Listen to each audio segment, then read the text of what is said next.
Good morning, नमस्कार। स्वागत है आपका स्टडी IQ यूट्यूब चैनल पर। हमारी चल रही थी रेलवे की सीरीज।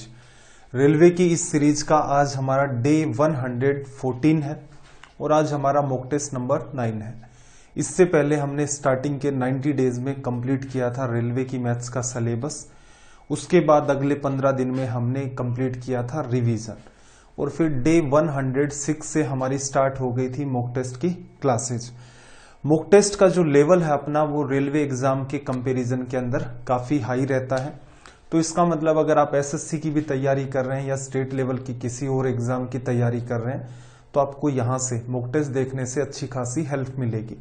प्लस जो यूनिक टाइप के सवाल होते हैं उनमें हम लोग यहाँ पर डिटेल में कॉन्सेप्ट भी डिस्कस करते हैं। प्लस जिन सवालों का नेचर काफी ज्यादा कैलकुलेटिव होता है वहां पर भी हम लोग कई नई चीजें सीखते हैं कि एग्जाम में अगर ऐसा सवाल आता है तो आप कैसे डील करेंगे। सेशन स्टार्ट करने से पहले जरूरी बात, ये आपको दिख रहा है टेलीग्राम पर जाएं और सर्च करें वास्तु स्टडी IQ। ये अपना टेलीग्राम का चैनल है। यहां पर आपको क्लासेस की PDF मिलती है, प्लस क्लासेस के लिंक मिलते हैं, प्लस और एग्जाम जो भी है उनसे रिलेटेड इंफॉर्मेशन। नीचे वाला पार्ट डाउट ग्रुप है, यहां पर आप एग्जाम रिलेटेड अपने डाउट्स पूछ सकते हैं। SSC CGL का नोटिफिकेशन आउट हो गया है तो जिन भी बच्चों की नोटिफिकेशन देख लेना, ग्रेजुएशन कंप्लीट हो चुकी है वो सारे के सारे बच्चे इस फॉर्म को फिल कर दें और जितना जल्दी हो सके उतना जल्दी फिल कर दें। रीजन ये होता है कि लास्ट के अंदर जब आप जागते हैं तब तक सर्वर आपका डाउन हो जाता है, फिर कई बार डेट एक्सटेंड हो जाती है, लेकिन ऐसा सिनेरियो क्रिएट ही क्यों होने दें। चलिए भाई, सवाल नंबर 1 की बात करते हैं। आपके सामने स्क्रीन पर क्वेश्चन नंबर 1 में देखना, सर्ड्स एंड इंडिसेस का सवाल है। आपसे इसने कहा कि ये जो बात दे रखी है पावर 1/m है, फिर a है, फिर पावर 1/n है, फिर b है, ये पैटर्न चल रहा है इनफाइनाइट तक। इसे आप और कैसे लिख सकते हैं? तो आपने क्या सीखा था कि ये जो पैटर्न होता है कि पावर 1/m और फिर आपके पास a है, फिर अगेन अगली बात है पावर 1/n है, फिर आपके पास b है। ये पैटर्न आपका इनफाइनाइट तक चल रहा है, ठीक है। हम लोग मान लेते हैं कि भाई इसकी वैल्यू क्या होगी, x होगी। तो इसका मतलब जैसा ये पैटर्न है ये इनफाइनाइट टर्म्स तक रिपीट होगा तो आगे वाले पार्ट को रिप्लेस कर देते थे किससे, x से। फिर आपको ये सिखाया था कि आप ऐसे सवालों को एग्जाम में कैसे डील करेंगे। अगर आपने पीछे वाले सारे के सारे मॉक टेस्ट देखे हैं तो मेरे ख्याल से ये बात आपके अच्छे तरीके से पकड़ में होगी कि ये सवाल बड़ी ही आसानी से सोल्व हो सकता है। कैसे भाई? ये पावर 1/m है तो एक बार तो आप क्या करते हो, x की पावर m कर देते हो। m करोगे तो ये वाला ब्रैकेट हट गया, a इंटू में ये वाला पार्ट आपका चलेगा।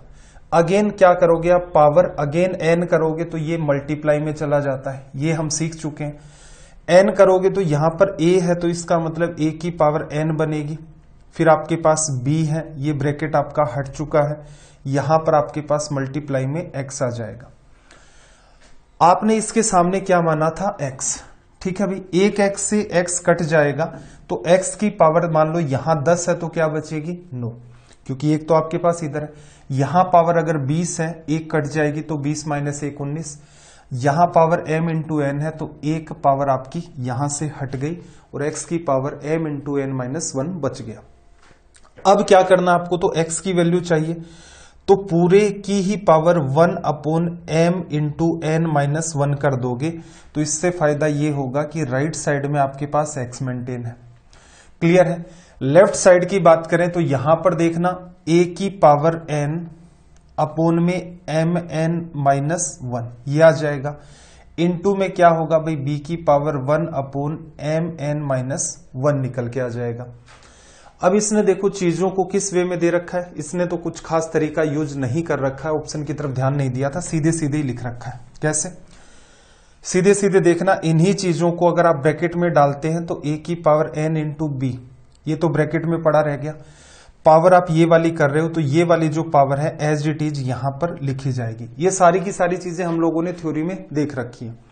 तो इस पर्टिकुलर सवाल का इतना सा ही सॉल्यूशन है। और अगर हम लोग ऑप्शन की बात करें, a की पावर nb, पहला ही ऑप्शन यहां पर आपका जस्टिफाई हो गया। देखो मॉक टेस्ट में क्या किया था हमने, हर चैप्टर को थोड़ा सा प्रॉपर मैनर में हम लोग डील कर रहे हैं कि स्टार्टिंग के अंदर सर्ड्स और इंडिसेस के जो सवाल रखे गए थे आपके सामने, उनका स्तर कोई बहुत हाई फाई नहीं था। फिर धीरे धीरे हर मॉक टेस्ट के अंदर हमने लेवल बढ़ाया, फिर आपको अप्रोच सिखाई कि कैसे इन सवालों को आप 1 लाइन या 2 लाइन में डील कर सकते हैं। अब धीरे धीरे हम लोग और भी लेवल बूस्ट कर रहे हैं।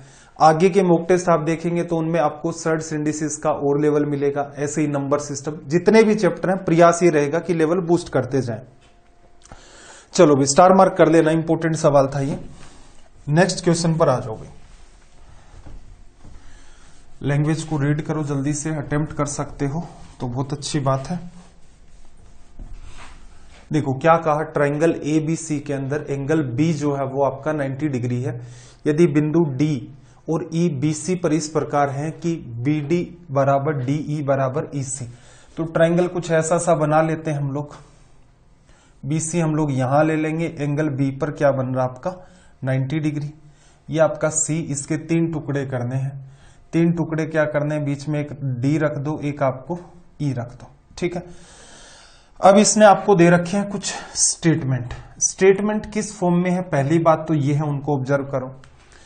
लेफ्ट साइड में AE आपको दे रखा है, तो इसका मतलब A से E तक की ये दूरी, और ये वाली जो डिस्टेंस है या ये वाली जो लेंथ आपकी, ये तीनों ही केसेस में इक्वल दे रखी है।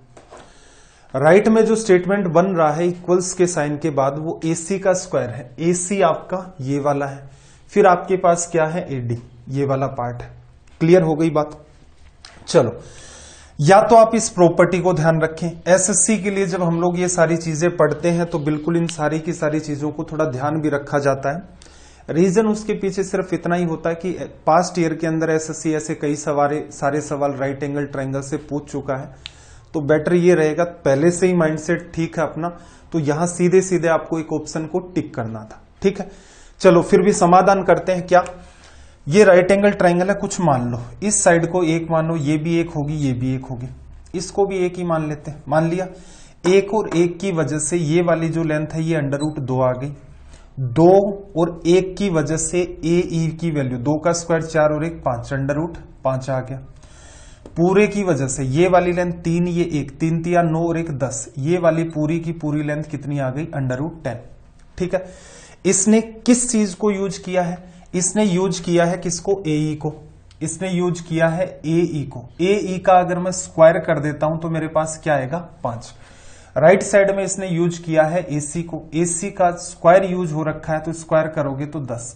एक बात, उसने AD का स्क्वायर भी यूज कर रखी है, तो AD का स्क्वायर आपका यहां पर आपको दिख रहा है 2। क्या ये सब कुछ अलग से लिखने की नीड थी, नहीं, कुछ भी अलग से लिखने की नीड नहीं थी। सीधे सीधे आपको दिख रहा है कि 2 √2 5 √10 है, स्क्वायर करोगे 2 5 10 आप रख दो सीधे सीधे। अब क्या करें, अब आ जाओ ऑप्शन पर। फिर ऑप्शन पर आओगे, पहले ऑप्शन के हिसाब से अगर हम लोग जज करें तो 5 इंटू में AE का स्क्वायर, AE स्क्वायर 5 हो गया, तो लेफ्ट में 25, राइट में 2 गुणा AC का स्क्वायर 20 आ गया, प्लस में 3 गुणा में 2 6, ये तो जस्टिफाई नहीं हुआ। ऑप्शन बी की बात करें, 8 गुणा में 8 गुणा 5 40 बराबर 5 गुणा AC, ये तो 50 हो गया, आगे चेक ही नहीं करना है।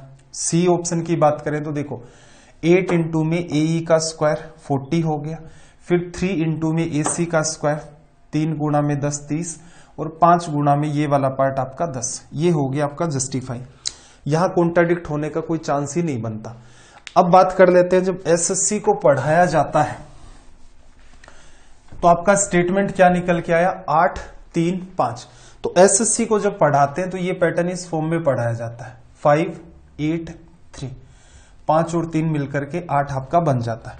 हालांकि पूरा रीजन भी सिखाया जाता है, जैसे आपको एक्सप्लेन किया है कि भविष्य में मान लो रेलवे, कुछ बच्चों का तो हो गया है लेकिन आगे भी तो एग्जाम होंगे, तो वहां पर हो सकता है कि आपको लेवल थोड़ा सा टिपिकल देखने को मिले, एक संभावना मान के चल रहे हैं हम लोग। तो ऐसे सवाल मान लो आपने नहीं भी कर रखे हैं, लेकिन आपको ये पता है कि हम लोग इनको डील कर सकते हैं।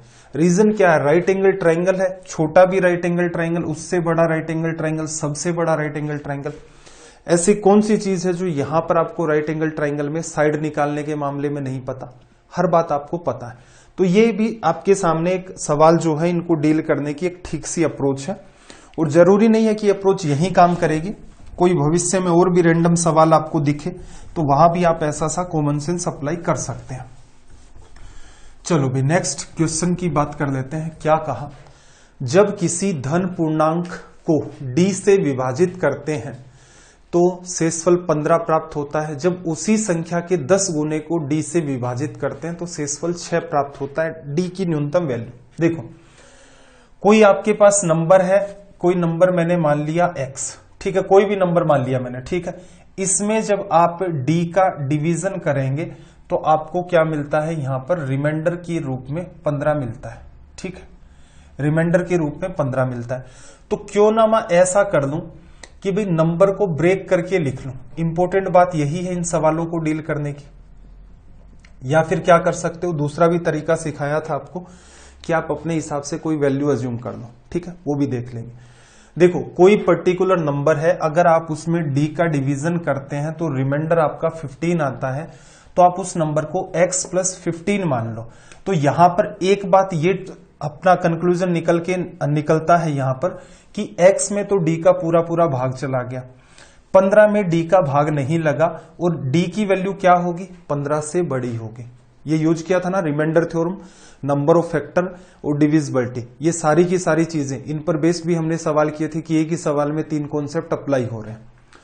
चलो भाई ये हो गया। अब इसने क्या कहा कि उसी संख्या के 10 गुने को 10 गुना अगर आप कर देंगे तो यहां पर ये क्या बनेगा आपका 10x प्लस 15 गुना में यहां पर आपके पास कितना बनेगा भाई, 15 गुना में 10 गुना किया तो आपके पास 10 अपोन में क्या आ गया आपका d। अब मुझे एक छोटी सी बात बताना जरा, x में d का डिवीजन हो रहा है तो इसको आप लिख सकते हो 10 गुना x, यहां से तो ये कट ही गया। तो हम लोग ये कह सकते हैं कि जब आप 15 में डिवीजन करेंगे d का तो आपका रिमाइंडर क्या निकल के आएगा 15। इससे एक बात स्पष्ट होती है कि दिया गया नंबर आपका 15 से बड़ा है। अगले केस में आपका जो नंबर बन गया है वो कितना बन गया है 150। 150 में आपको d का डिवीजन देना है और इसने क्या कहा है कि रिमाइंडर आपका क्या बन रहा है 6। रिमाइंडर क्या निकल के आ रहा है आपका 6। तो एक बात बताओ मुझे, बेटर क्या रहेगा, अलग से दिमाग लगाने से बेटर है बाई ऑप्शन चले जाएं, सबसे बेस्ट है। अब यहां पर देखो d की वैल्यू 15 से तो कम हो नहीं सकती। रीजन क्या है, मान लो ये 12 होती जैसे ऑप्शन डी में, अब 12 होती तो 15 में तो 12 का फिर भाग चला जाता, रिमाइंडर कितना मेंटेन होता 3, एक ऑप्शन खत्म हो गया। एक्चुअल में ये जो सवाल था उसके अंदर ऐसे 2 ऑप्शन थे जिनमें वैल्यू 15 से डाउन दे रखी थी, तो 2 तो सीधे सीधे ही कट रहे थे वहां पर, फिर मैंने इसको थोड़ा सा चेंज कर दिया, ठीक। चलो भाई डिवीजन करते हैं। डिवीजन सबसे आसान किसका, 18 की टेबल आपने पढ़ रखी है, 150 है, 18 8 144 होता है, रिमाइंडर 6 बन रहा है, क्लियर है। 15 में 18 का डिवीजन करोगे रिमाइंडर 15, इसका मतलब यही बात यहां पर क्या हो गई आपकी जस्टिफाई, लिखा जा सकता है। तो आई होप आपको ये बात अच्छे से समझ आ गई होगी। चलो नेक्स्ट क्वेश्चन पर मूव करते हैं। अब देखो अगर किसी बच्चे ने स्टार्टिंग के 90 डेज काम नहीं किया है, प्लस में जो शुरुआत से मॉक टेस्ट नहीं दे रहा है, तो उसके सामने ये चैलेंज रहेगा। रीजन ये है कि कोई भी सब्जेक्ट है उसे मजाक में ना ले कि आपने थोड़ा बहुत पढ़ रखा, बीच बीच के अंदर थोड़ी सी हीरोगिरी करने के लिए 10-15 मिनट देखते हैं, फिर जज करते हैं अच्छा ये तो नहीं समझ में आ रहा है। जिस बच्चे ने स्टार्टिंग से क्लासेस की हैं प्लस मॉक टेस्ट को, रिवीजन तो खैर आपने किया है नहीं किया कोई फर्क नहीं पड़ता उस बात से, फिर भी आपका काम चल जाएगा। रिवीजन में बस इतना फायदा है कि आपको वही चैप्टर फिर से देखने और स्पीड से आप देखना चाहते हैं तो तुरंत के तुरंत आप 15 वीडियो में सारा का सारा कवर कर ले जाएंगे। अगले सवाल में इसने क्या कहा देखो, रीना ने 2160 रुपए में 48 वस्तु बेची और 10% का नुकसान उठाना पड़ा। 12% का प्रॉफिट के लिए उसे 2016 रुपए में कितनी वस्तुएं बेचनी चाहिए। इंपॉर्टेंट पैटर्न है प्रॉफिट एंड लॉस का, अच्छे से बताया था आपको कि आप टारगेट किसे करेंगे ऐसे केसेस में, एक आर्टिकल की भी क्या प्राइस कौन सी भी, सीपी चाहो सीपी ले लो, एसपी चाहो एसपी ले लो, दोनों ही केसेस में एसपी ले सकते हो, एक केस में सीपी एक केस में एसपी, आपका मन करे वैसे डील करो। अब मन करने से होगा कुछ नहीं, वैसे तो जो डेटा दे रखा होगा 2 ही बातें दे रखी होंगी, एक तो स्टेटमेंट होगा, दूसरे के थ्रू आपसे बात पूछ रहा है। जैसे इसने क्या कहा 2160 रुपए में बेचा। एक बात बताओ एक आर्टिकल की सेलिंग प्राइस क्या होगी, 2160 डिवाइड बाई 48 हो गई। असल में 10% का लॉस हुआ, तो यही बात आपकी किसको रिप्रेजेंट करती है, सेलिंग प्राइस फर्स्ट, जो क्या है 90%। एक्सप्लेन की जा चुकी है ये बात अच्छे से, मेरे ख्याल से सीधे सीधे कर लेते हैं तो बेहतर रहेगा। फिर कह रहा है कि 2016 रुपए में कितने आर्टिकल बेचे। हम लोग मान लेते हैं कि एक्स आर्टिकल बेचे, एक आर्टिकल की कीमत, ऐसा करने पर उसे 12% का लाभ, 100% सीपी है तो कितने में बेचना चाहिए भाई, 112% में।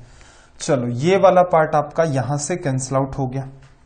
सीधे सीधे कुछ कट रहा है, सीधे सीधे देखना, इस पार्ट को मैं 0 को 0 से कैंसिल आउट कर देता हूं।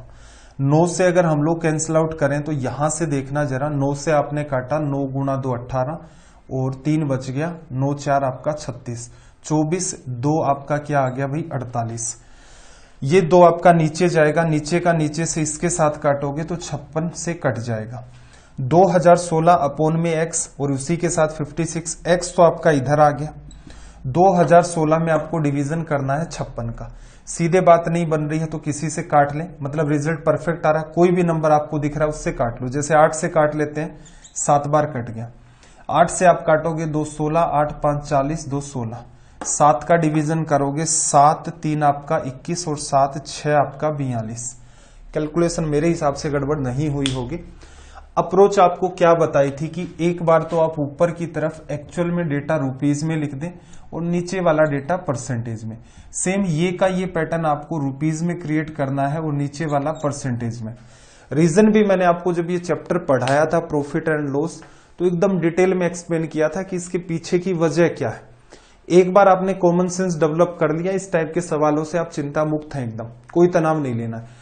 अदरवाइज वही एग्जाम के अंदर तनाव आएगा कि यहां से सीपी निकालोगे, फिर कुछ और दिमाग लगाओगे, फिर जस्टिफाई करोगे, जबकि यहां पर सीधे सीधे एक इक्वेशन बनानी है, उसे तुरंत सोल्व करना, आपका रिजल्ट आ जाएगा। चलो भाई नेक्स्ट सवाल, सर्ड्स एंड इंडिसेस में हमने पढ़ा था, पैटर्न याद आ रहा होगा आपको। देखना जरा, आपके पास क्या है, √19 प्लस √31, फिर √23 प्लस 3√3, फिर √17 प्लस √33। एक बार के लिए जो पहली और तीसरी बात दे रखी है, √19 प्लस √31, इसको ऐड करोगे तो अंडर रूट की वैल्यू ऐड होंगी, 19 31 कितना हो गया 50, 17 और 33 भी कितना बन रहा है 50। इसका मतलब ये सवाल अगर उसने पूछा है तो सारी की सारी बातों को आप इस फॉर्मेट में लिख सकते हैं, तभी ये सवाल बनेगा। अगर आप चाहें लिखना तो पहले वाला पार्ट उसने सीधे सीधे लिख करके दे रखा है, √19 प्लस √31, ठीक है। तीसरे वाला जो पार्ट है आपको दे रखा उसने √17 प्लस √33। सेकेंड पार्ट उसने एक तो दे रखा है √23, फिर दे रखा है 3√3। ऐसा करो 3 को अंदर ले जाओ, स्क्वायर होकर अंदर चला जाएगा, अंदर 9 बन जाएगा, 9 गुणा 3 27। ये भी क्या बन रहा है भाई 50। 3 पार्ट तो जस्टिफाई हो रहे हैं, 50 50 50। 10 में क्या दिमाग लगाएं 10 को ऐसा कर दो 5 और 5, 5 और 5 को क्या लिख सकते हो, √25 प्लस √25, √25 प्लस √25 लिखा जा सकता है। सबका सम क्या बन रहा है 50, रूट हटाने के बाद।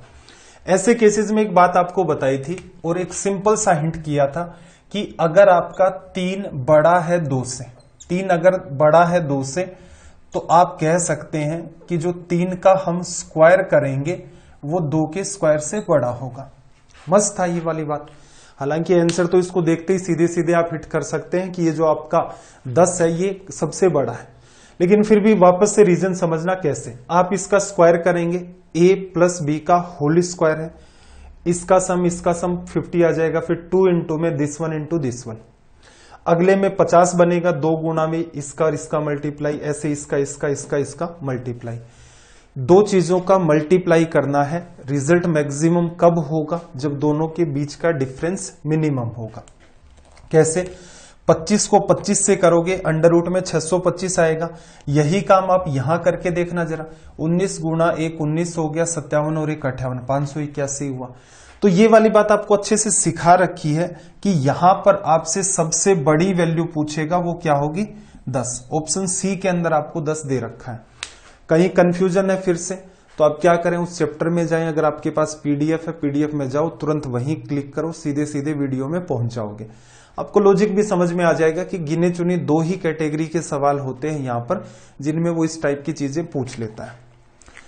चलो भाई क्वेश्चन नंबर 6 की बात कर लेते हैं। सवाल नंबर 6 देखना क्या कहा।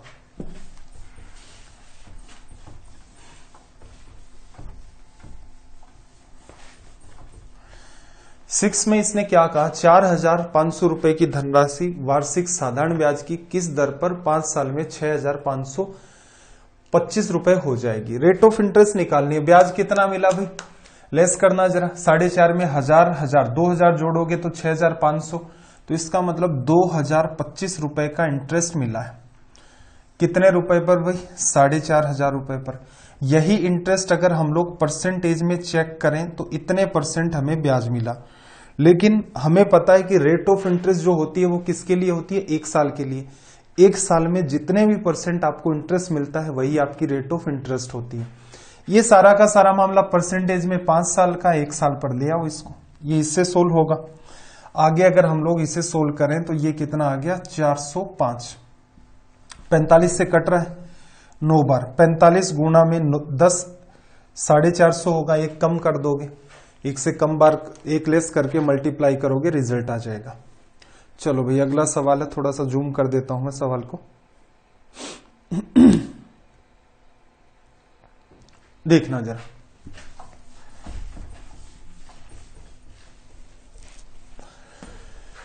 ए और बी ने मिलकर 7% की ब्याज दर पर 51,750 रुपए की राशि उधार ली। चक्रवृद्धि ब्याज इस तरह से ऋण का निपटारा करने के लिए ए ने 3 साल के बाद उतनी ही राशि का भुगतान किया जितना बी द्वारा 4 साल बाद भुगतान किया गया। ए द्वारा उधार ली गई राशि ज्ञात करें। असल में तो देखो सीन तो इतना सा ही है, इतना सा ही क्या, बड़ा ही सिंपल सा सीन है। एक बार के लिए मैं थोड़ा सा डिटेल में एक्सप्लेन कर देता हूं। ए ने मान लो अमाउंट जो दिया है वो कितना है आपका, ए ने जो अमाउंट दिया है वो लिख लेते हैं और बी ने जितना भी अमाउंट दिया है वो बी लिख लेते हैं हम लोग, ठीक है। ए ने मान लेते हैं कि ए रुपए उधार लिए थे और बी ने हम लोग मान लेते हैं कि बी रुपए उधार लिए थे। ए क्या करता है, 3 साल के बाद पैसा चुका देता है, तो ये ए का उधार लिया गया पैसा है। तो इसका मतलब ये सारी की सारी चीजें हम लोग कह रहे हैं ए और बी ये क्या है, प्रिंसिपल है। किसके, ए और बी के। ए ने ए रुपए उधार लिए हैं, बी ने बी रुपए उधार लिए हैं। ए 3 साल के बाद लौटाएगा तो 1 + 7 अपॉन में 100 टू दी पावर 3 लिखते थे। बी ने बी रुपए उधार लिए हैं तो 1 + 7 अपॉन में 100 टू दी पावर यहां पर क्या लिखोगे 4, 4 साल बाद चुकाएगा। क्या कह रहा है कि जितना भी पैसा चुकाया जा रहा है वो इक्वल है। कहने का मतलब प्रिंसिपल उधार लिया था उसमें ब्याज भी मिल गया और दोनों का पैसा सेम चुकाया जा रहा है। इसका मतलब ये वाली बात और ये वाली बात इक्वल है। ये डेटा सेम है, यहां पावर 3 है, यहां 4 है, 4 हटा दोगे 3 बार कट जाएगा, 1 बचेगा। अगर मैं ए अपॉन में बी का रिलेशन लिखना चाहूं तो आपको क्या मिलेगा, 107 अपॉन में 100, ठीक है। ये वाली बात हो गई। असल में देखा जाए तो एग्जाम में इस सवाल को डील करने के लिए एक आपको अप्रोच बताई थी, क्या, ए और बी की हम लोग बात कर लेते हैं, ठीक है। एग्जाम में डील करने के लिए आपको एक बात बताई थी कि दोनों के बीच का जो डिफरेंस है ईयर्स का, ये सवाल ऐसे भी हो सकता था कि ए ने ये पैसा 10 साल में चुकाया है, बी ने ये पैसा 11 साल के अंदर चुकाया है। क्लियर है, एक संभावना ये भी हो सकती थी। ऐसा भी कह सकता है कि ए अपना पैसा 25 साल में चुकाता है, बी 26 साल में।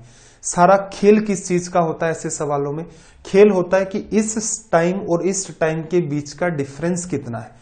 ये कहने को 120 साल कह दे, दूसरे के लिए 121 साल कह दे, कोई फर्क नहीं पड़ेगा, 1 साल का डिफरेंस है, क्योंकि रिमेनिंग पार्ट तो आपका वैसे ही कैंसिल आउट हो जाना है। तो एक तो ये माइंडसेट है कि आपको ये बात पता होनी चाहिए कि एक्चुअल में ऐसे सवालों में क्या होता है। जब आपको पता चल गया एक ही साल का डिफरेंस है, दर आपकी 7% है, तो 100 रुपए कितने हो जाएंगे, 107 रुपए हो जाएंगे 1 साल के अंदर, ठीक है।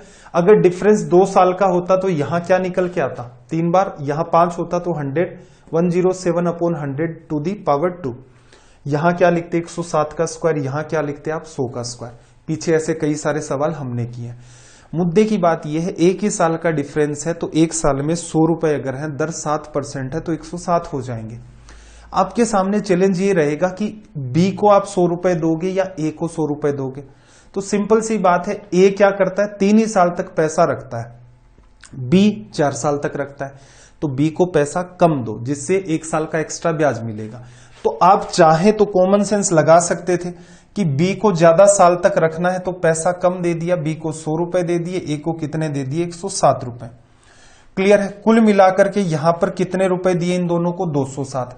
एक्चुअल में देखा जाए तो ए ने कितना पैसा उधार लिया है 51,750 रुपए। किसको बताते हैं भाई 207 को, एक की वैल्यू 207, ए द्वारा उधार लिया गया पैसा कितना है मल्टीप्लाई बाई 107 लिखा जा सकता है। अब आप इसे क्या करेंगे सोल्व करेंगे, ठीक है 7 ही % है ना, कुछ सीधे सीधे कटिंग आपको दिख रही है, रिजल्ट आपका परफेक्ट बन रहा है, इसका मतलब कटिंग तो होगी। चलो मैं 2 बार इसको काटता हूं, 7 और 1 8 है, वहां भी नहीं बन रही बात, ठीक है 2 बार मैं इसको काटता हूं 5 1 7 5 0, 2 बार हमने किया तो यहां पर कितना आ जाएगा भाई 414, ठीक है कितना बचा आपके पास 113, 5 आ गया 0। अब थोड़ा सा दिमाग लगाना, किससे गुणा कर दें हम लोग 5 6 से भी गुणा करने पर बात नहीं बन रही है, ऐसा कैसे हुआ भाई। चक्रवर्ती ब्याज इस तरह से ऋण का निपटारा करने के लिए 3 साल के बाद उतनी राशि का भुगतान किया, बी द्वारा 4 साल बाद। ए द्वारा उधार ली गई राशि कितनी थी। देखो टोटल पैसा तो इन्होंने 51,750 ले लिया, एक की वैल्यू 100, एक की वैल्यू 107, यहां से 207 आ गया। कटिंग होनी चाहिए थी पूरी पूरी, लेकिन बात नहीं बन रही है। यहां पर आपके पास 113 आ जाएगा, 5 आ जाएगा, और 207 की अगर हम लोग पूरी पूरी कटिंग करने का प्रयास करें 5 से गुणा करेंगे तो ये 1 मिनट देखना जरा, ये मिस्टेक की है, 103 है, यहां पर 103 बचेगा ना। 5 बार आप डिवीजन करो, 5 से गुणा करोगे 1035, तो इसका मतलब ये कितनी बार कट गया आपका 250 बार। रिजल्ट लाना है 250 गुणा में 107, 1 0 आ गया। 25 गुणा 7 175, इन दोनों का ही गुणा कर दिया, 25 और 1 आपका क्या हो गया 26, 26,750 रुपए। ठीक है भाई। अब देखो ये सवाल थोड़ा सा कैलकुलेटिव नेचर का है। अब कुछ चीजें मैं आपकी यहां से हटा देता हूं कि एग्जाम अप्रोच हमारी क्या कहती है। देखना, एग्जाम अप्रोच में एक काम तो आपने यहां सीधे सीधे लिख लिया कि ए को 107 रुपए मिलेंगे, बी को कितने मिलेंगे 100 रुपए। ठीक है। एग्जाम में अगर आप स्टार्ट भी करना चाहते इस पर्टिकुलर सवाल को तो सीधे यहां से कह सकते थे ए को 107 रुपए, बी को 100 रुपए, दोनों को मिलाकर 207। 207 इसको बताता है एक की वैल्यू अपॉन 207 इंटू में 107 कर दिया। अब कई बार क्या होता है डेटा इतना आसान देता है, इस सवाल का पर्पज क्या है कि बच्चे को से कैलकुलेशन करवाएं, या तो आपको कहीं कुछ दिख जाए कि जैसे इन दोनों का सम किया 3 के मल्टीपल में आ गया, जैसे इसका 9 बन रहा है इसका 8, अब आपको पता चल गया कि ये 3 से तो मामला नहीं कटेगा। थोड़ा बहुत आसान करते तो आप ये 9 बन रहा था, 5 5 10 8 18, इसे 3 से कैंसिल आउट करने का प्रयास कर लेते, 9 से कैंसिल आउट करने का प्रयास कर लेते। हमने क्या है सीधे के सीधे 207 से इसको कट करना स्टार्ट कर दिया। तो इतना सा इस पर्टिकुलर सवाल का सॉल्यूशन था। 9 से या 3 से कैंसिल आउट करके करते तो थोड़ा सा आसान हो जाता। सॉरी।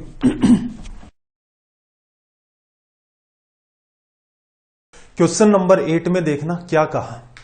एक पर्टिकुलर आपको इक्वेशन दे रखी है, इक्वेशन दे रखी है तो जायज सी बात है ये सारा का सारा खेल किस पर बेस्ड है, अलजेब्रा पर। सोल्व करने के 2 तरीके हैं। 2 तरीकों में एक तो ये है कि आप x की कोई पर्टिकुलर वैल्यू ले लें, और दूसरा तरीका ये हो सकता है कि भाई फॉर्मूलों का ही यूज होता है इनके अंदर, तो आपको अच्छे तरीके से फॉर्मूले पता हो। अगर आप इसे देखना चाहें, अगर फॉर्मूलों पर आपकी ठीक कमांड, आपको ये कहा था पढ़ाते टाइम कि 5-6 गिने चुने फॉर्मूले हैं, उन पर आप हर डायरेक्शन में अपनी अच्छे तरीके से कमांड बना करके रखें, ये सवाल आपके तुरंत के तुरंत सोल्व होने स्टार्ट हो जाएंगे। फिर थोड़ा सा इसमें यूज किसका है, बोर्ड मास का, वो भी किसमें, डिवीजन में। तो आप पहली टर्म पढ़ी रहने दो, दूसरी को इंटरचेंज कर दो। स्क्रीन पर अगर आप कर सकते हो बहुत अच्छी बात है, आपका सवाल तुरंत सोल्व होगा। स्क्रीन पर नहीं कर पाते हैं तो फिर आपको लिखना पड़ेगा। एक बार के लिए मैं आपको लिखकर सोल्व करवा देता हूं। x² है आपका x माइनस 4 का स्क्वायर है, फिर अगली टर्म आपके पास x प्लस 4 का होल स्क्वायर, फिर आपके पास 4x, इसे लिख लिया हमने इंटरचेंज करके x प्लस 4 का होल स्क्वायर अपोन में x स्क्वायर माइनस 4x का क्यूब, इनटू में हमारे पास आ गया 64 माइनस एक्स क्यूब अपोन में 16 माइनस एक्स स्क्वायर। इंपॉर्टेंट बात क्या है जो सीधे पकड़ में आ रही है, यहां पर देखना, असल में ये जो बात है आप रीड कर सकें तो ये 4 का क्यूब माइनस एक्स का क्यूब है। इसकी पहली टर्म क्या क्रिएट होगी, 4 माइनस एक्स, फिर ब्रैकेट में 4 का स्क्वायर प्लस एक्स का स्क्वायर प्लस 4x, या फिर क्या कह सकते हो 4 प्लस एक्स का होल स्क्वायर माइनस का क्या बनेगा आपका 4x। तो आप अगर इसे गौर से देखें तो ये जो सेकंड पार्ट है इस फॉर्मूले का जो दूसरा पार्ट है वो इसे खत्म कर देगा, साफ साफ दिख रहा है। पहला पार्ट 4 माइनस एक्स है, इस टर्म को आप ऐसे पढ़ लो 4 का स्क्वायर माइनस एक्स स्क्वायर, तो इसका मतलब 4 माइनस एक्स तो कट गया, यहां क्या बचा 4 प्लस एक्स। 4 प्लस एक्स को इससे कैंसिल आउट कर दो भाई, एक पावर खत्म हो जाएगी। फिर देखना इसमें थोड़ी सी चालाकी कर रखी है, क्या, एक्स स्क्वायर माइनस 4x का होल क्यूब, x कॉमन ले लो पूरे में से, तो x इसमें से भी आएगा, x इसमें से भी आएगा, यहां x बचेगा, माइनस का 4 है, होल क्यूब है तो क्यूब बाहर आ जाएगा। क्या बना भाई, एक्स स्क्वायर से यहां x क्यूब कटेगा तो नीचे आ जाएगा x। अब ये x माइनस 4 का होल स्क्वायर है, ये x माइनस 4 का होल क्यूब है तो नीचे क्या बचेगा x माइनस का 4, और ऊपर क्या मेंटेन हो गया x प्लस 4। ठीक है, मेनली लोग प्रीफर ये करते हैं कि इससे सोल्व कर लें, x की कोई वैल्यू मान ले, जैसे वैल्यू मानते टाइम भी ध्यान रखना है मामला कॉन्ट्राडिक्ट ना हो जाए, जैसे x की वैल्यू 0 कर दें, ऑप्शन सी और ऑप्शन बी इनफाइनाइट बन गया। x की वैल्यू 1 रखोगे तो जैसे हम लोग दिमाग लगाएं तो ऑप्शन सी और ऑप्शन डी आपका फिर इक्वल रिजल्ट देगा, x की वैल्यू 4 वैसे ही नहीं रख पाओगे। तो इसका मतलब ये है कि ये मेनली लोगों को ये ठीक लगता है, लेकिन अगर आपने 5-6 फॉर्मूलों पर अपनी खुद की कमांड बहुत अच्छी बना ली तो याद रखें इससे इजी वे में ये सवाल, सबसे इजी तरीका इन सवालों को सोल्व करने का, कुछ फॉर्मूले हैं हर डायरेक्शन में, बार बार लिखो, उनको पढ़ो, उनको समझो, आपका काम धूमधाम से चल जाएगा। चलो भाई सवाल 9 पर आ जाते हैं, क्वेश्चन नंबर 9। 9 नंबर में देखना इसने क्या कहा, 72 मीटर ऊंचे एक मीनार के शीर्ष का इमारत के ऊपर तथा नीचे से उन्नयन कोण क्रमशः 30 डिग्री और 60 डिग्री है। इसका मतलब क्या हो गया, डायग्राम की इमेजिनेशन होनी चाहिए कि 72 मीटर ऊंचे एक मीनार के शीर्ष का एक इमारत के ऊपर एक बिल्डिंग है, इसके ऊपर से एक टावर के वर्टेक्स के साथ एंगल ऑफ एलिवेशन बन रहा है, इसका मतलब टावर की हाइट ज्यादा होगी। कैसे बनता था, एक आदमी खड़ा है, सीधे लाइन ड्रॉ कर दो, ये वाला एंगल आपको कितना दे रखा है इसने 30 डिग्री। ठीक है, इमारत के ऊपर से 30 डिग्री, इमारत के नीचे से कितना बता रहा है इतने 60 डिग्री।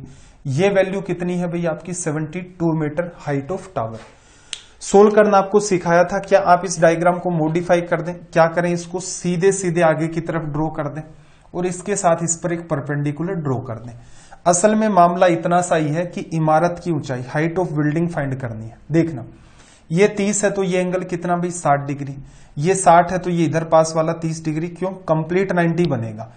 30 60 90 पैटर्न याद आ रहा है, 60 के सामने √3, ये वाली वैल्यू 1, ये वाली वैल्यू 2, पूरी की पूरी वैल्यू 3 किसको बता रही है 72 को, 1 की वैल्यू क्या होगी डिवीजन कर दो 24, और 2 की वैल्यू क्या होगी तो 2 गुणा 24 48 मीटर आपका हो गया रिजल्ट। ठीक है, किसी बच्चे को एकदम डिटेल में पढ़ना है, एसएससी के लिए पढ़ा रखा है डिटेल के अंदर, हाइट एंड डिस्टेंस मेरे ख्याल से 5 क्लासेस हैं, और कुछ सवाल उनमें लास्ट के जो सेशन है उनमें ऐसे भी हैं कि पता नहीं एसएससी उस लेवल तक कब सवाल पूछेगा, लेकिन वहां वो करवा रखे हैं। 10 नंबर पर आ जाओ, क्वेश्चन नंबर 10। साथ में नोटबुक पेन लेकर के बैठा करें, तो कोई सवाल अगर आपको आसान लग रहा है या आपकी रेंज में है तो तुरंत अटेम्प्ट कर दें, कोई इंपॉर्टेंट लग रहा है तो उस पॉइंट को नोट कर लें।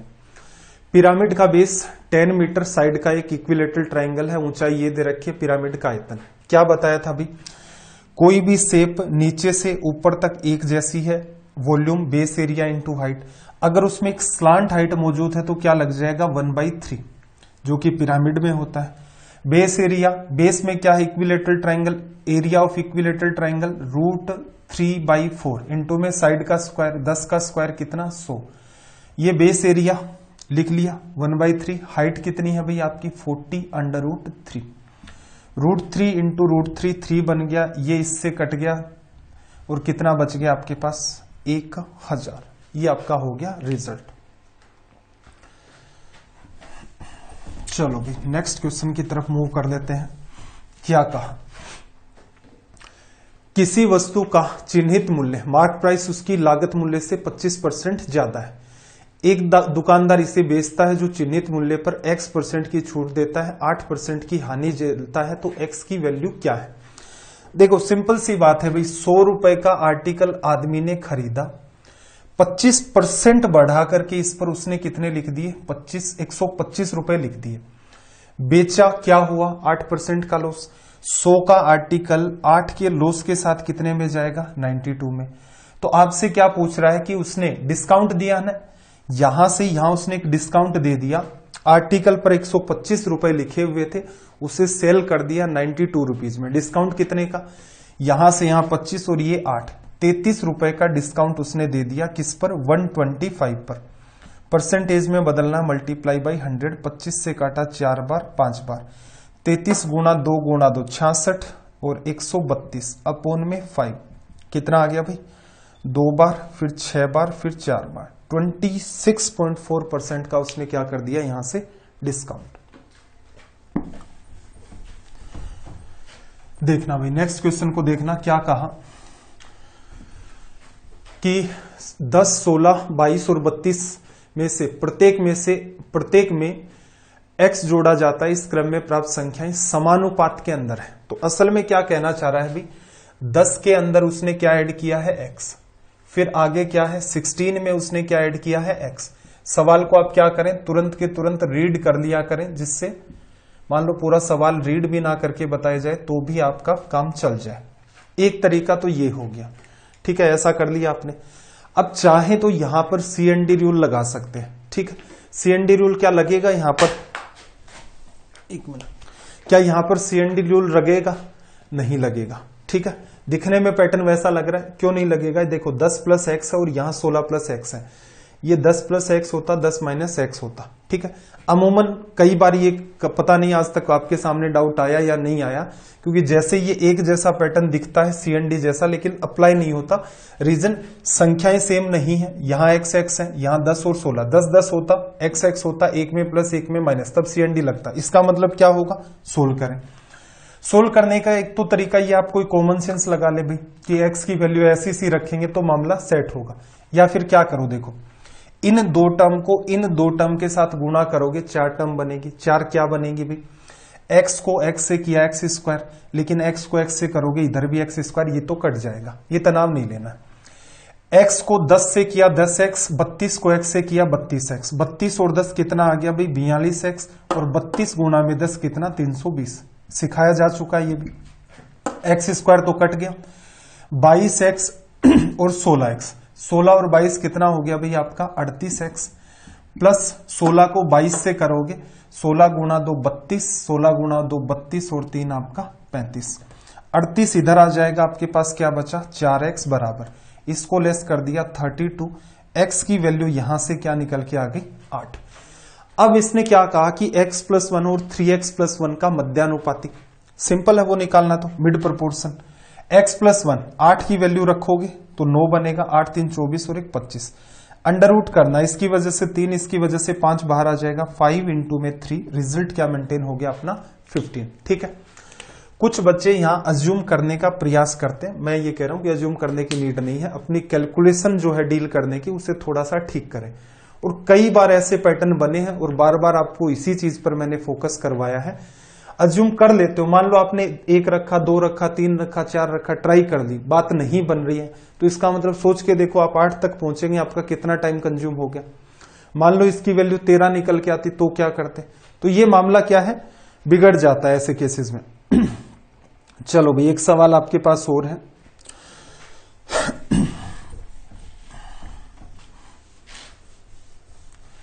देखना जरा इस सवाल को, कुछ पर्टिकुलर वैल्यूज दे रखी हैं और नीचे वाला जो पार्ट है, जैसे देखना नीचे वाला 10, 13, 10, 37, 10, 45, 10, 53, 10, 77, 10a इंटू 10b 1 होगा कब, जब a प्लस बी की वैल्यू 90 डिग्री। तो 10 13 डिग्री और 10 77 डिग्री, 10 13 इंटू 10 77 डिग्री 1 बनेगा। ऐसे ही 10 37 इंटू में 10 53 भी 1 बन गया, 10 45 1 होता ही है, तो नीचे तो 1 बन गया।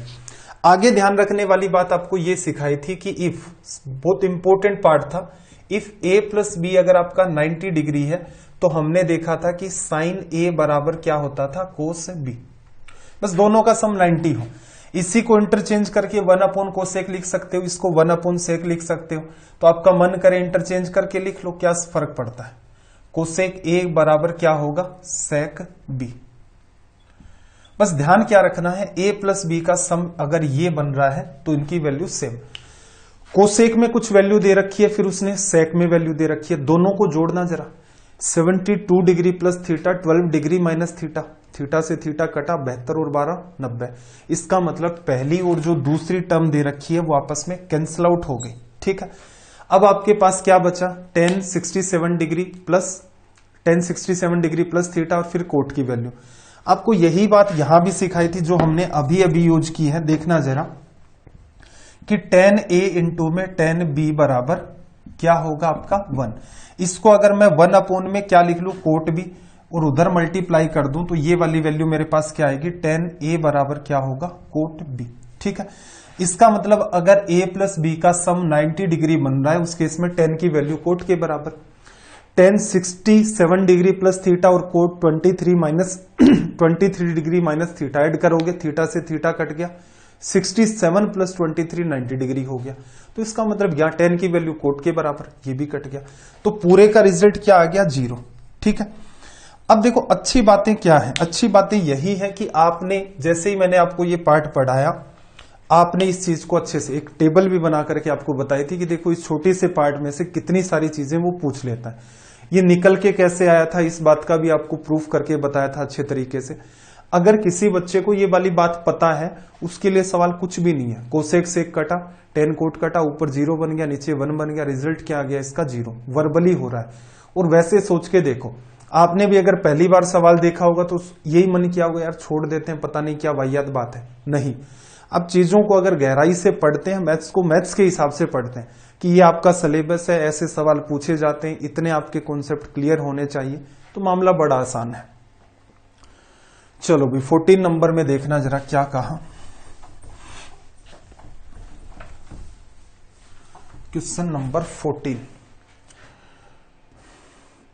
एक मिनट थोड़ा सा इसे साइड कर देते हैं। देखो, यदि एक नया बेलन सिलेंडर बनाने के लिए किसी बेलन की रेडियस में 20% की कमी और ऊंचाई में 20% की वृद्धि, तो आयतन कम हो जाएगा। देखो वॉल्यूम क्या होता है, pi into radius square into में height, pi into radius square into में हाइट। ऐसे सवाल रेशियो से करेंगे बेहतर रहेगा। पाई से पाई कट गया, रेडियस 20%, 1/5, कमी कितने की करनी है, 20% की। 5 में से 1 कम कर दोगे, पहले रेडियस कितनी थी, 5 का स्क्वायर, 4 होगी तो 4 का square, pi r square into में हाइट, 20% बढ़ा दी तो 5 से कितनी कर दी आपने, 6 कर दी। इसे सोल्व करना है, सोल्व करोगे कुछ कट रहा है नहीं, 125 से मामला कितना चला गया, 4 16 6 96, 96। कमी कितने की हो रही है भाई वॉल्यूम के अंदर, 25, तो ये है 4, ये 29 की, किस पर, 125 पर। परसेंटेज में बदलना, मल्टीप्लाई बाई 100, 4 बार 5 बार, 9 गुणा 4 36, 116 हो जाएगा। 5 का डिवीजन करोगे, 2 बार डिवीजन गया 10, 1 बचा, 3 बार डिवीजन चला गया, 2 बार चला गया, 23.2%। नकली सा सवाल है, कुछ खास करना ही नहीं था इसमें, छोटी सी कैलकुलेशन है। चलो भाई नेक्स्ट क्वेश्चन की तरफ मूव करते हैं। क्या कहा, एक ट्रेडर है, कोई व्यापारी अपनी वस्तुओं का मूल्य 120% बढ़ाकर मार्क करता है और 30% का डिस्काउंट देता है। यदि लागत मूल्य 750 है तो विक्रय मूल्य क्या होगा। एक सिंपल सा तरीका होता है इन सवालों को डील करने का। अगर आपके मैथ्स अंडरस्टैंडिंग में आ गई है, कॉमन सेंस में अगर उतर के आ गई है, अब आप एक बात बताओ, कॉस्ट प्राइस से क्या आप मार्क प्राइस पर नहीं जा सकते? जा सकते हैं, 120% बढ़ा करके लिख दो, मार्क प्राइस में डिस्काउंट दे दो और जो वैल्यू बचेगी वो क्या होगी? Selling price. तो इसका मतलब ये हुआ कि 750 रुपए हमारी कॉस्ट प्राइस है, ये अपने आप में क्या है? 100%। कितना बढ़ाकर मार्क करना है? 120 बढ़ा देना है। कहने का मतलब या बढ़ाने के बाद इसकी जो सीपी की जो कीमत है, सीपी जितना भी है उसका कितने परसेंट निकलेगा? 220%। ये पूरी की पूरी क्या है? Mark price. अब क्या करना है? इस पर 30% का डिस्काउंट देना है। कितने में बेचेगा? 70% में। 70% कंफर्ट जोन में है, क्या लिख दो भाई? 7/10। सोल्व कर लेते हैं। देखो 20% खत्म कर देगा, कर दिया। इसके बाद देखो आपको करना है मल्टीप्लाई। 75 को 2 से कर दिया आपने, 75 गुणा 2 150 और 165 इंटू में 7, और ये इससे खत्म हो गया, जीरो से एक जीरो खत्म कर दिया। 7 गुणा 5 35, 42 3 45, 7 4 11। रेट कितनी आ गई? 1155 रुपए। ये डील करने का एक तरीका है कि जरूरी नहीं होता कि आप कोई बहुत भयंकर सुंदर सुंदर सजावट करें कि एक चीज को लिखें। एक कॉमन सेंस है, बार बार उस चीज को हम लोग काम करते हैं कि देखो यहां से यहां जाना सीधे सीधे संभव है। इसने आपको एक रास्ता भी बनाकर दे रखा है, तो अनवांटेड कुछ नहीं करना था, एक लाइन में पैटर्न बनाते और दूसरे में सोल्व हो जाता। देखना क्या कहा कि कुछ संख्या का औसत कितना है आपके पास? 54.6 है। यदि 75% संख्याओं में से प्रत्येक में 5.6 की वृद्धि है और शेष संख्याओं में प्रत्येक में 8.4% की कमी है, तो अब संख्या का औसत क्या है? बेस वैल्यू कॉन्सेप्ट क्या कहता है कि पहले एवरेज आपका चल रहा था 54.6। संख्याएं दो कैटेगरी में है, 75% संख्याएं, 25% संख्याएं। कैसे ब्रेक करें? 25% क्या होता है? 1/4। आप मान लो कुल संख्याएं क्या है? 4, तो 75% 3 संख्याएं हो गई और 25% एक संख्या हो गई। अब इसने किया क्या उसको देख लो। 3 संख्याओं में तो उसने क्या किया है? 5.6 की वृद्धि की। तो 3 को 5.6 से करोगे, 3 को 5 से कर दिया 15, 0.6 से करोगे 1.8। तो इसका मतलब इंक्रीज 3 संख्याओं में कितने का हो गया? टोटल 16.8 का। शेष संख्याओं में कमी कितने की कर दी भाई? 8.4 की। एक ही संख्या, एक गुणा में 8.4। ये ऑल ओवर जो भी इंक्रीज डिक्रीज है ये आपके सामने आ गया। ये बड़ा नंबर, ये छोटा, मतलब इंक्रीज होगा। एवरेज पर क्या फर्क पड़ना है? तो इसी इंक्रीज को 4 से डिवाइड कर दो। रीजन क्या है? टोटल संख्या 4, और इसे कर देते हैं 16। देखना इसको इससे लेस करोगे तो देखना क्या बचेगा? 8.4। 8.4 में 4 का डिवीजन करोगे कितना आ जाएगा? 2.1। 2.1 का डिवीजन करोगे, एडिशन करोगे तो नया जो एवरेज है वो कितना होगा? 56.7। इसके अलावा अगर और कोई रैंडम वैल्यू लेकर के चूज करते हैं अगर आप इन सवालों को, ये सवाल काफी ज्यादा कैलकुलेटिव हो जाता है। बेस वैल्यू कॉन्सेप्ट आपको बड़े ही बेहतर तरीके से यूज करके बताया था, उसका प्रयोग करें, सवाल सीधे सीधे सोल्व हो जाते हैं।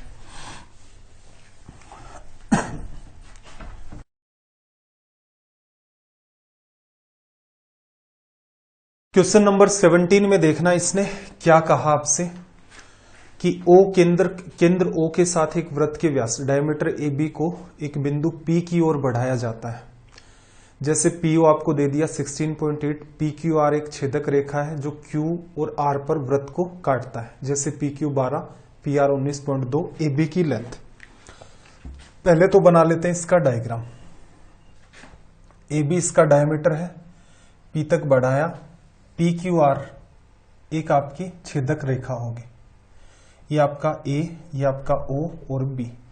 ठीक है, ध्यान क्या रखना है? AB को बढ़ाया तो इसका मतलब A से B पर गए और उसको आगे तक बढ़ा दिया। अगर आपसे ये कहता है कि BA को बढ़ाया तो इसका मतलब B से A पर जाओगे फिर उसको आगे बढ़ाओगे। ऐसे उसने क्या कहा? PQR एक इंटरसेक्टिंग लाइन है, तो PQR एक सीक्वेंस में आपको दिखे। ऐसा नहीं है कि इधर Q लिख दिया, इधर R लिख दिया, इधर आपका P है, वो गलत हो जाएगा। डायग्राम में एरर होने की जो संभावनाएं है वो हमने दूर कर ली। अब डेटा जो दे रखा उसको लिख लेते हैं। PQ की वैल्यू आपको दे रखी है 12 और P से R तक की वैल्यू दे रखी है 19.2।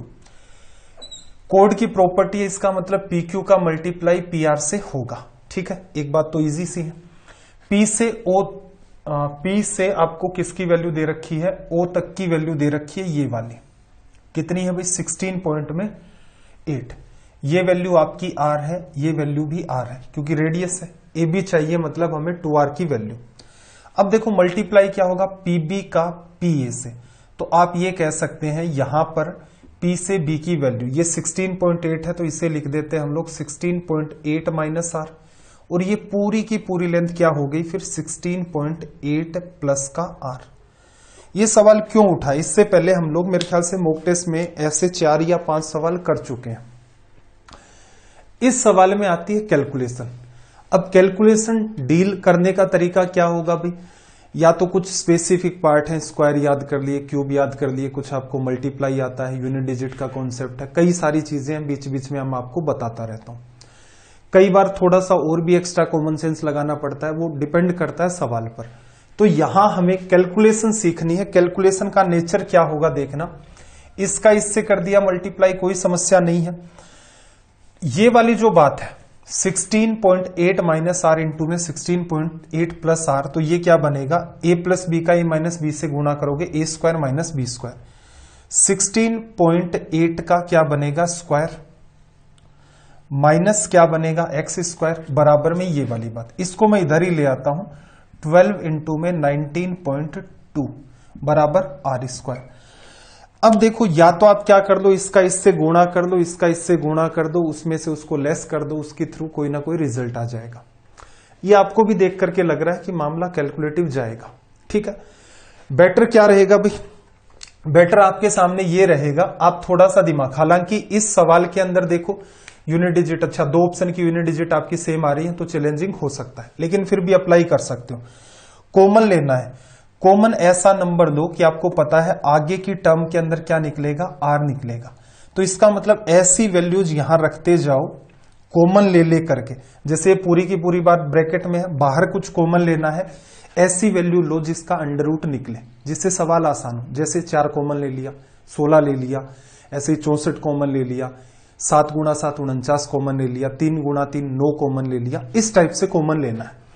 क्या दिख रहा है अभी 4 कॉमन आ रहा है, 4 इसमें से आपने कॉमन ले लिया तो ये क्या बनेगा 4.2, इधर 4 कॉमन ले लोगे तो यहां 3, फिर 4 कॉमन आ रहा है ना, देखो इसमें से ये 4.2 बनेगा, 4 और कॉमन ले लिया आपने, इधर 4 का डिवीजन करोगे 4.8।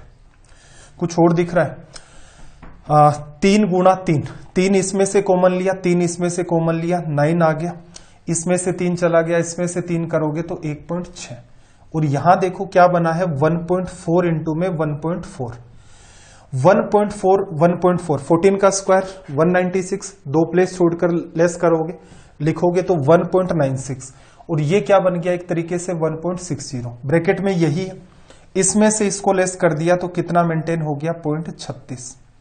अंडर रूट कर दे, अंडर रूट करोगे तो आर की वैल्यू देखना, इसकी वजह से 4 बाहर आएगा, 4 गुणा में 3 इसकी वजह से 12 और इसकी वजह से 0.6, तो कितना आ गया अभी 7.2, और इसका जस्ट डबल करोगे तो 14.4 इक्वल्स टू में आपकी वैल्यू क्या होगी ए बी, ठीक है।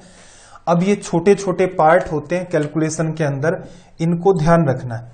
अब कोई कहे कि सर इसका और कोई शॉर्टकट बना दो, और कोई शॉर्टकट कैसे बनेगा इसका, कुछ ना कुछ आपको कॉमन लेना पड़ेगा, और कॉमन लेते टाइम अगर आप इन चीजों का ध्यान रख लेंगे तो अगली स्टेज सोल्व करने में कोई इश्यू नहीं आएगा। रैंडम कुछ भी कॉमन लेंगे, जैसे 12 कॉमन ले लिया फिर उसके साथ कुछ और कॉमन ले रहे हो, ऐसी पेयरिंग नहीं बन रही है, तो आगे की एक स्टेप के अंदर फिर आपको पेयरिंग करनी पड़ेगी। तो इस वजह से कैलकुलेशन के हिसाब से ये सवाल इंपॉर्टेंट है। रेलवे में तो उम्मीद नहीं है कि इस टाइप का आपसे कोई सवाल पूछ लिया जाएगा। चलो भाई नेक्स्ट क्वेश्चन की लैंग्वेज को रीड करो, और जहां जहां मैं चीजें मेंशन कर रहा हूं और भविष्य में आपको ये लगता है कि आप एसएससी से जुड़ी हुई एग्जाम्स देंगे तो एटलीस्ट उन चीजों पर स्पेशल फोकस करें। मार्क्स कैसे आते हैं, मार्क्स सिर्फ पढ़ाई से नहीं आते, नॉलेज लिमिटेड है वो आपको पता ही है, यहां भी कोड की प्रॉपर्टी लग रही थी। इंपॉर्टेंट बात यह है कि कौन कितने स्पीड से सवालों को सोल्व करेगा। इस सवाल में देखना 5 cos थीटा राइट में ले जाओ, 12 sin थीटा साइन अपोन में कोस करोगे तो क्या बनेगा tan थीटा, और इसे लिख दिया आपने 5 अपोन में 12। 5 क्या है भाई आपका परपेंडिकुलर 12 आपका बेस, हाइपोटेनस कितना आ गया भाई 5 12 की वजह से 13। इस क्वेश्चन में देखना सीधे सीधे साइन और कोस की जगह वैल्यू पुट नहीं होगी। दो टाइप के सवाल बनते हैं, पढ़ाते टाइम बताया था, जिसमें सीधे वैल्यू पुट होती है, इसमें नहीं होगी। रीजन, हर टर्म में ऊपर हाइपोटेनस का इन्वॉल्वमेंट नहीं है, साइन में है, कोस में, लेकिन 1 में नहीं है। तो आप कैसे रीड करोगे इस सवाल को? 1 plus perpendicular upon base, sorry perpendicular upon hypotenuse, base upon hypotenuse. ऐसे ही 1 minus perpendicular upon hypotenuse plus base upon में हाइपोटेनस। ऊपर नीचे हाइपोटेनस का गुणा करोगे तो पहले बचेगा हाइपोटेनस, फिर साइन वाले में क्या बचा, सिर्फ परपेंडिकुलर 5, कोस में क्या बचा, बेस 12। और ये की ये बात इसी फॉर्म में 13 माइनस 5 प्लस 12 आपने लिख दी, एडिशन कर दिया। देखो 12 13 25 5 30, इसमें से लेस होगा 8, ये क्या आ गया आपका 20। रिजल्ट क्या होगा भाई 3/2, ऑप्शन बी करेक्ट है। ठीक है, इस टाइप के सवालों की तो भरमार हो जाती है एग्जाम्स के अंदर। चलिए नेक्स्ट क्वेश्चन की तरफ मूव करते हैं। एक लंबवर्तीय बेलन, एक सिलेंडर आपके पास, रेडियस 10% कम कर दी, हाइट 20% बढ़ा दी, वॉल्यूम में पीछे वाला ही सवाल है भाई। पाई से पाई कटेगा, रेडियस क्या है आपकी 10% कम की, 10 से 9, 10 का स्क्वायर कितना भाई 100, और 100 से कितना 9 का स्क्वायर 81, रेडियस का स्क्वायर। हाइट 20% बढ़ा दी, 1/5 होता है तो 5 से कितनी हो गई आपकी 6। एक तरीका तो डील करने का ये है कि यहां 100 आपको दिख रहा है तो सीधे सीधे 5 इसको हटा दो, दोनों में डिवीजन कर दो। दोनों में आप डिवीजन करोगे 5 का तो ये कितना आ गया 16 5 80, ये बन गया। इसे आप सोल्व करेंगे तो 6 गुणा में 2, 16 गुणा 6 96 और 97.2, कितना आ गया 100 से 97.2, कितने का डिक्रीज हुआ 2.8% का। या फिर क्या करो, ये 500 बना लो, इसको जैसे मल्टीप्लाई होकर के 6 यहां आ गया, 8 6 48, 486 निकल के आ गया। 14 का इंक्रीज हुआ है किस पर, 500 पर, 2 जीरो खत्म, 14 में डिवीजन किया 5 का 2.8 आ गया। ठीक, कई बार क्या होता है 100 बनते हुए दिख जाता है, इसलिए उसके साथ छेड़खानी नहीं करते, क्योंकि इसी को बेस मान करके आपको जवाब देना है। 100 ये बना हुआ ही है, जो भी डेटा आता प्लस माइनस आता उसके हिसाब से रिजल्ट बता देते। चलो भाई 20 नंबर का देखना सवाल। ठीक है, आज कुछ लाइट की वजह से बीच बीच में हल्के फुल्के ब्रेक आए हैं। ठीक है, मेरे ख्याल से समझने में तो कोई इश्यू नहीं आएगा उनकी वजह से। देखो सिमी और सीमा की वर्तमान आयु 5:4 है, 9 साल के बाद रेशियो 8:7। सिमी की वर्तमान आयु क्या है, पहले आपके पास सिमी है और फिर आपके पास क्या है, सीमा है। ठीक है, रेशियो कितना 5:4, क्या कर लें 5x 4x। फिर देखना रेशियो कितना हो रहा है 8 और 7, एज का डिफरेंस कितना है 9। ये पैटर्न आपको पढ़ाया था, क्रॉस मेथड, ये आपको आता है। क्या रीजन था इसके पीछे का, कैलकुलेशन क्या थी, फिर आपको बताया था कि देखो जनरल अप्रोच में ऐसे करते हैं तो ये स्टेप वहां क्रिएट होती है। एक पैटर्न आपको पता है, बड़े ही स्मूथ तरीके से सवाल सोल्व होंगे। 7 5 35, 8 4 32, अंतर दोगे 3x का, 7 गुणा 9, 8 गुणा में 9, 1 गुणा 9 बचेगा। x की वैल्यू कितनी आ गई भी 3, सिमी की एज 5 गुणा में 3 15, ये आपका हो गया यहां से रिजल्ट। क्रॉस मेथड में कुछ सोचना ही नहीं था, एज चैप्टर में जो अलग से बात थी वो यही थी। क्रॉस मेथड को अच्छे से समझ लो, उसको यूज करना सीख लो, उसके बाद सवाल इजी वे में हो जाएंगे।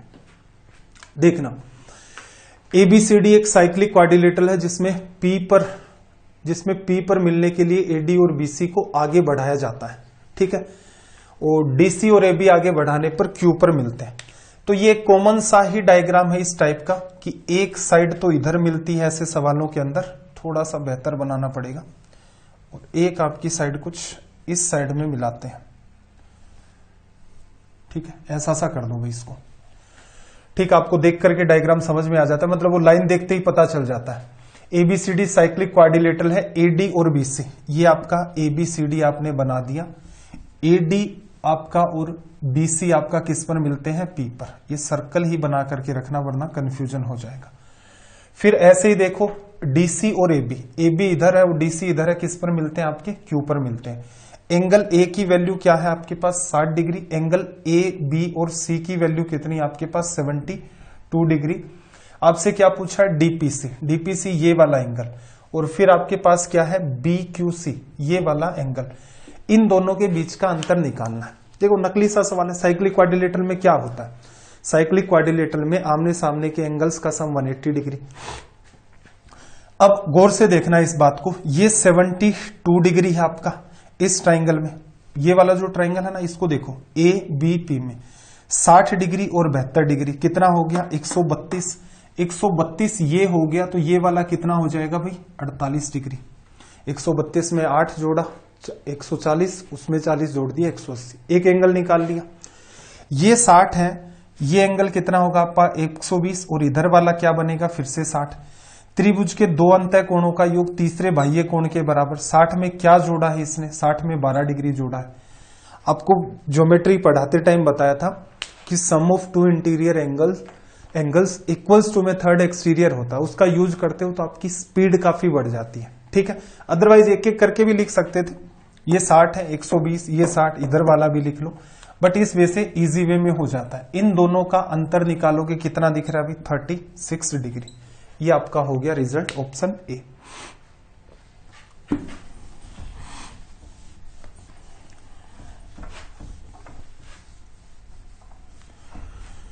नेक्स्ट क्वेश्चन देखना, ए और बी अपनी आय का 60 और 75% खर्च कर देते हैं।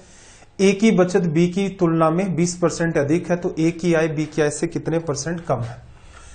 बात किस किस की हो रही है भाई, एक तो आपके पास इनकम बराबर एक्सपेंडिचर प्लस सेविंग होती है। ए की बात कर लेते हैं और बी की बात कर देते हैं। ए अपनी इनकम का 60% खर्च कर देता है, तो इसका मतलब ए 60%, 60% 3/5, 5 रुपए कमाए 3 खर्च कर दिए, 2 की कर दी बचत, ठीक। बी के लिए क्या 75%, 3/4 होता है, 3 रुपए का एक्सपेंडिचर, 4 की इनकम, 1 सेविंग, ये जस्टिफाई करना है। अब इसने जो कंडीशन दी है, ए की बचत बी की तुलना में 20% अधिक है, ए की जो सेविंग है बी के कंपैरिजन में 20% ज्यादा है। 20% क्या होता है आपका 1/5।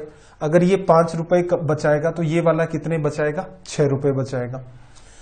इसको बैलेंस करना है तो क्या करें, पहले तो 2 से गुणा कर दें। फायदा क्या हुआ, इसकी भी सेविंग 2, इसकी भी सेविंग 2, और आपको रेशियो क्या मेंटेन करना है इसका, इसकी सेविंग 6 होनी चाहिए, इसकी सेविंग 5 होनी चाहिए, 20% बढ़ा के। तो इसको किससे गुणा कर दो 5 से, और ऊपर वाले को किससे कर दो गुणा 6 से। ये आपको बताया जा चुका है, कई चैप्टर में बताया था। पहले मामला इक्वल कर लो, इक्वल किया देखना जरा, कंपेयर करोगे ए और बी के लिए इन सेविंग का, ए और बी के लिए 2-2 आपने पहले कर दिया, फिर आप क्या करते हो इसको 6 से करते हो, इसको 5 से करते हो, रेशियो लोगे तो ऑटोमेटिक वो बात कैंसिल आउट होकर के 6:5 आपका मैनेज हो जाएगा। यही बस काम की बात थी। अब क्या कर रहा है, ए की आय बी की आय से कितने परसेंट कम है, बी से कितनी कम है। बी की इनकम देखना 10 से मल्टीप्लाई किया, बी की इनकम है 10 गुणा 4 40, ए की कितनी है 6 गुणा 5 30, 10 कम है किससे 40 से, 1/4 क्या होता है 25%। कुछ भी अनवांटेड नहीं सोचना था, जस्ट आपको एक पार्ट बैलेंस करना था। मिक्सचर जब चैप्टर पढ़ा था तो इस बात को हमने डिटेल में पढ़ा था, क्योंकि वहां पर बार बार ऐसी टर्म्स आ रही थी ना कि दोनों बर्तनों की जो साइज है वो सेम है। चलो भाई, एक फिर से वैसा ही सवाल जैसा पीछे किया था। 38 गेंदों को 2240 में बेचने पर 6 गेंदों के क्रय मूल्य के बराबर हानि होती है, एक गेंद का क्रय मूल्य ज्ञात करें। ये तो सिंपल एक सिंगल सी इक्वेशन है। देखना 38 गेंद मैंने मान ली, देखो लॉस हुआ है तो इसका मतलब क्या है, CP minus loss equals to में क्या होगा आपकी सेलिंग प्राइस।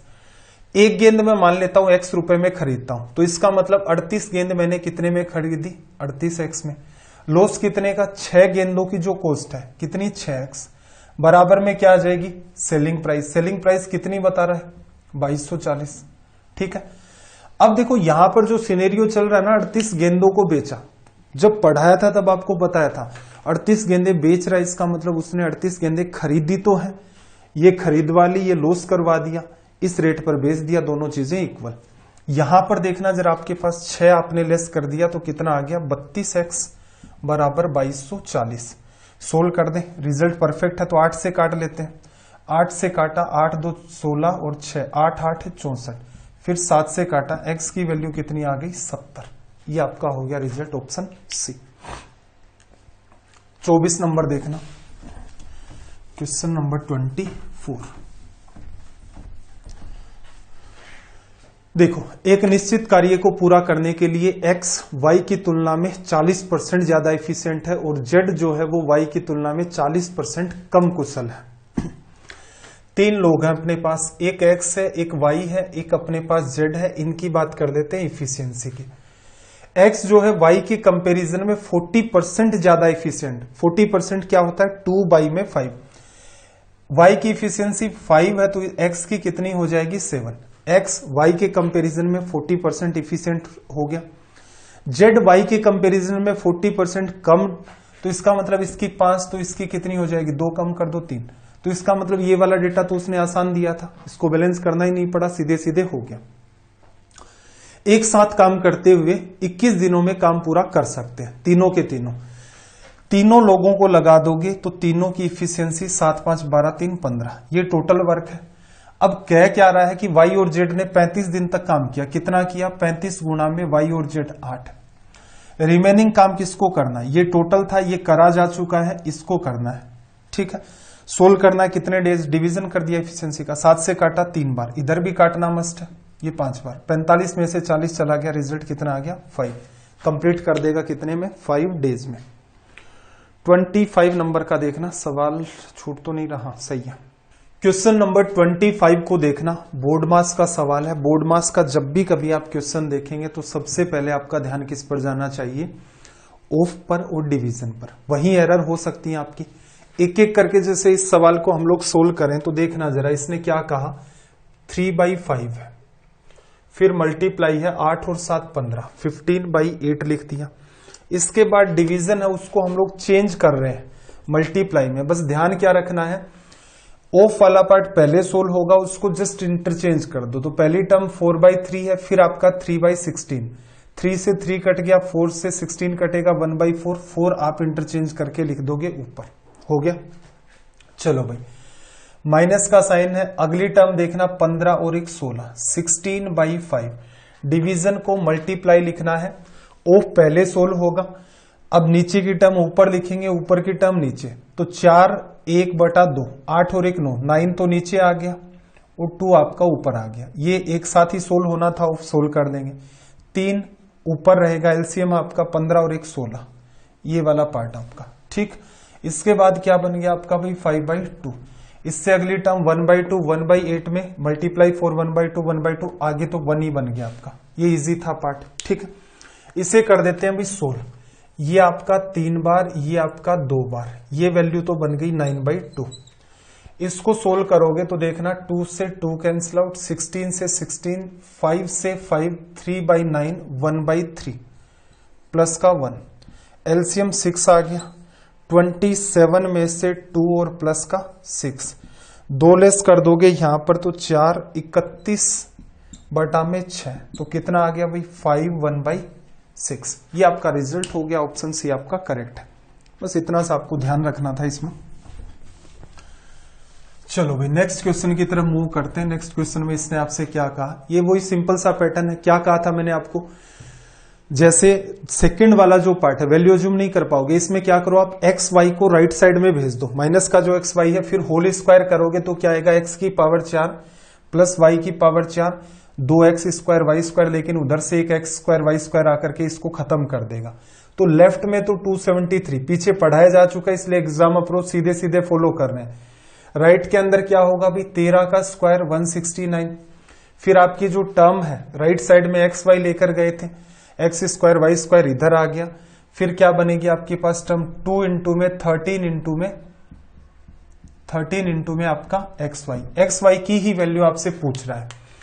अब देखो 13 का डिवीजन होना तो चाहिए, इसमें हो रहा है क्या? 13 2 26 हो रहा है। 13 ये 13 बार, 13 2 21 बार, ये वाला पार्ट इधर चला जाएगा, 8 आ जाएगा। 8 में 2 का डिवीजन कर दोगे, 4 बराबर एक्स वाई। पीछे के मॉक टेस्ट में रीजन ये है कि कोई एक मॉक टेस्ट देखने से या कोई 2-4 सवाल देखने से वैसे भी भला नहीं होना।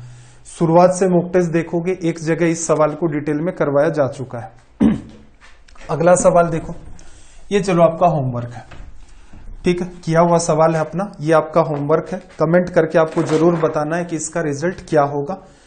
तो आज का ये अपना जो सेशन है मॉक टेस्ट नंबर 9 और रेलवे की जो सीरीज है उसका आज हमारा डे 114 था, ये हमारा कंप्लीट हो चुका है।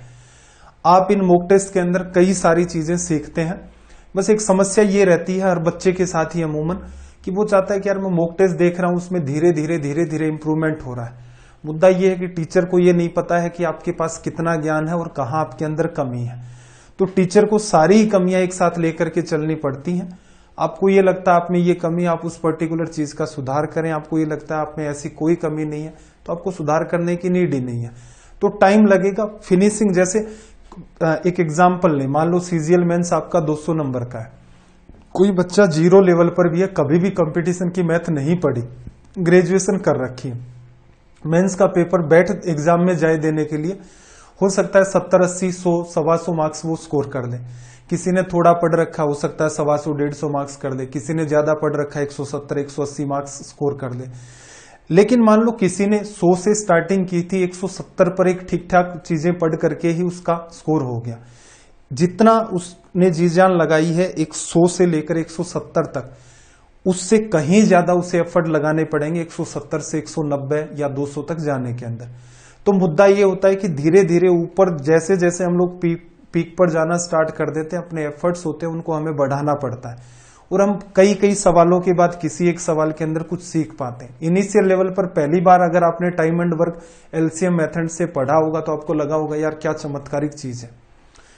अच्छा खासा इंप्रूवमेंट हुआ, 5 सवालों में ही आपके अंदर एक नजरिया आ गया। लेकिन उसके बाद धीरे धीरे उसके अंदर और फंसते गए, अब इंप्रूवमेंट धीरे धीरे हो रहा है। तो ये प्रोसेस है, ये कुछ ऐसे ही चलती है। आपके कोई सजेशंस हैं तो कमेंट करके बताएं। कमेंट सेक्शन में आपको सेशन कैसे लगते हैं एटलीस्ट ये भी बता दिया करें। चलिए फिर, आपका दिन रात सब मंगलमय हो। मिलते हैं अगली क्लास में। जय हिंद, जय भारत।